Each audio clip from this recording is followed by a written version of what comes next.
नमस्कार मंडळी. कसं आहे ना, प्रेमात त्याग हवा असतो हे आपण खूपदा ऐकलंय. पण प्रेमात समोरच्याच्या मजबुरीचा आदर करणं आणि ती मजबुरी समजून घेणं, शोधून काढणं हे आजच्या एपिसोडमध्ये ज्या पद्धतीने मांडलंय ते पाहून खरंच अंगावर काटा आला. आज मोरांबा मालिकेत जे घडलंय ते केवळ एक एपिसोड नाही, तर येणाऱ्या एका मोठ्या वादळाची ही शांत सुरुवात आहे असं मला प्रकर्षाने वाटतं.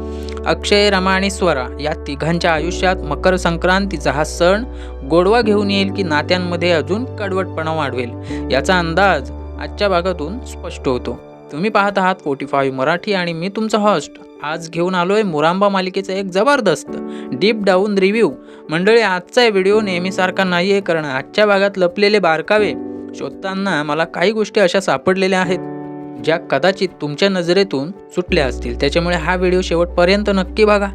सुरुवात करूया आजच्या त्या सर्वात भावूक सीनपासून, जिथे अक्षय आणि स्वरा गप्पा मारत असतात. पण खरं सांगू, तिथे स्वरा फक्त शरीराने हजर होती. अक्षयचं मन, त्याचे शब्द आणि त्याचे डोळे फक्त आणि फक्त रमाचाच शोध घेत होते.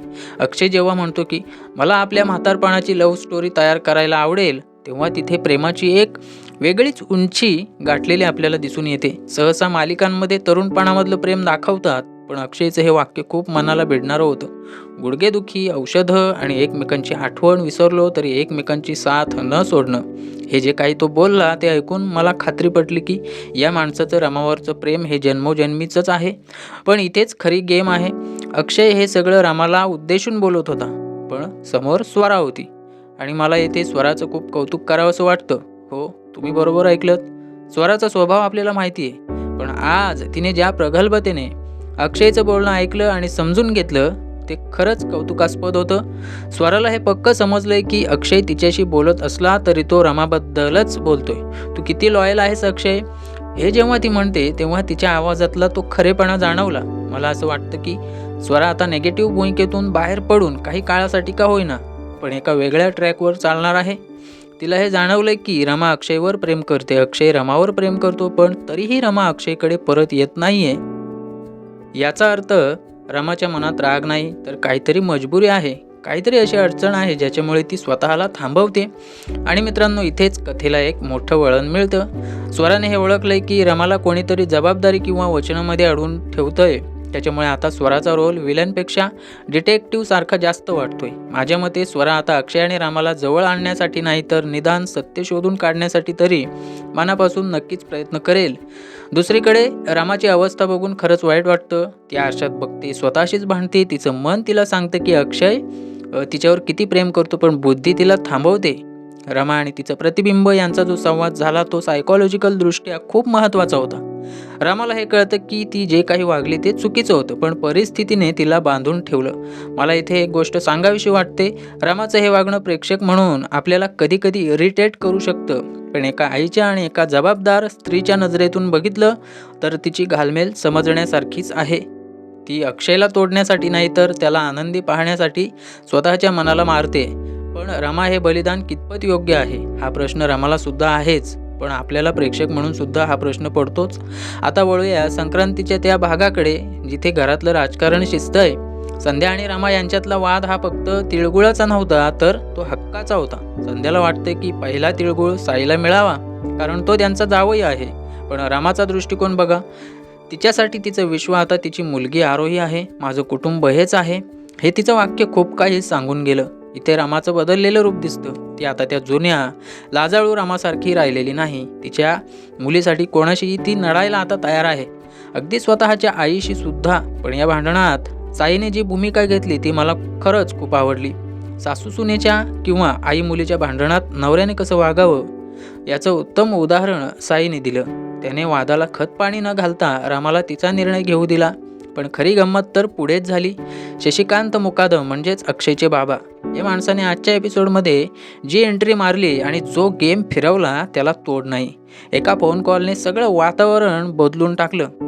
त्यांना काहीतरी अशी बातमी मिळाली, अशी माहिती मिळाली, किंवा त्यांनी असा काहीतरी प्लॅन बनवला आहे ज्याच्यामुळे आता रमाचं सत्य बाहेर येणार आहे.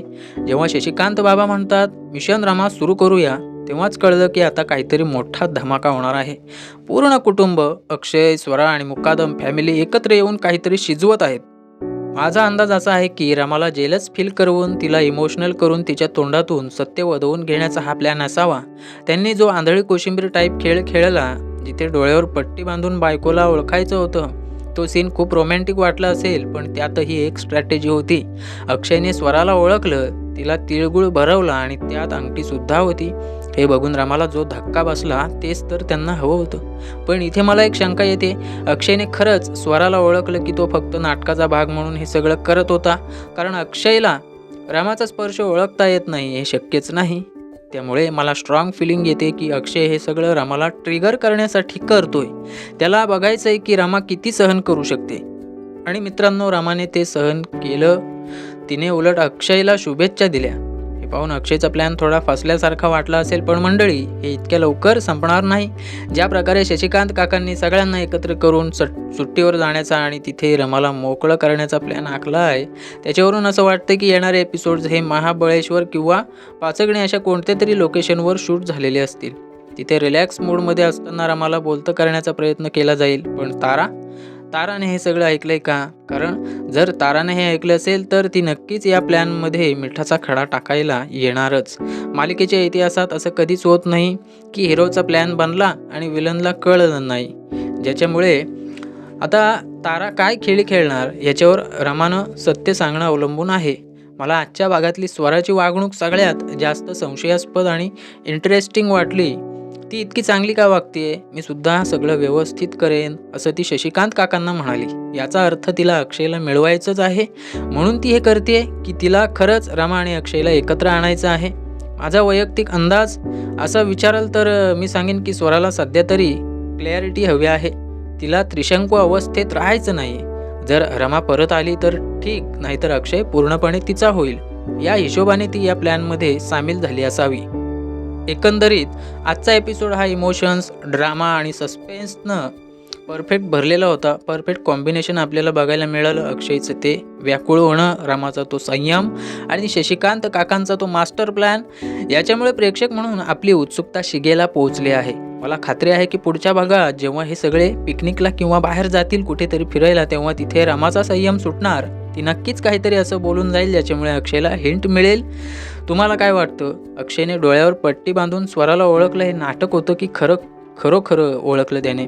आणि रमाला सत्य सांगायला भाग पाडण्यासाठी मुकादम फॅमिलीचा हा मिशन रमा प्लॅन यशस्वी होईल का? की तारामध्ये येऊन सगळं बिघडवेल? खाली कमेंट करून तुमचं मत नक्की सांगा. मला वाचायला नक्की आवडेल मित्रांनो. मंडळी, मालिका बघताना आपण फक्त मनोरंजन बघतो, पण अशा बारीक गोष्टींकडे लक्ष दिलं की कळतं की लेखक आणि दिग्दर्शक कथेला कोणत्या दिशेने घेऊन जात आहेत. आज 16 जानेवारी आहे. संक्रांतीचा उत्साह अजूनही ताजा आहे आणि मुरांबा मालिकेतही हा गोडवा मिसळलेला आहेच, पण त्याच सोबत ड्रामाचा तिखटपणा सुद्धा आहे. जाता जाता एकच सांगेन, जर तुम्हाला अशाच प्रकारचे मालिकेचं सखोल विश्लेषण, जे वरवरचं नाही तर मुद्द्याचं असतं, ते ऐकायला आवडत असेल तर आपल्या 45 मराठी चॅनलला नक्की सबस्क्राईब करा. बेल आयकॉन दाबा म्हणजे रोजचे अपडेट्स तुम्हाला वेळेवर मिळतील. आजच्या भागापुरतं एवढंच मित्रांनो. धन्यवाद. भेटूया पुढच्या व्हिडिओमध्ये एका नवीन अपडेटसह. तोपर्यंत काळजी घ्या आणि पाहत राहा आपली लाडकी मराठी यूट्यूब वाहिनी 45 मराठी. धन्यवाद.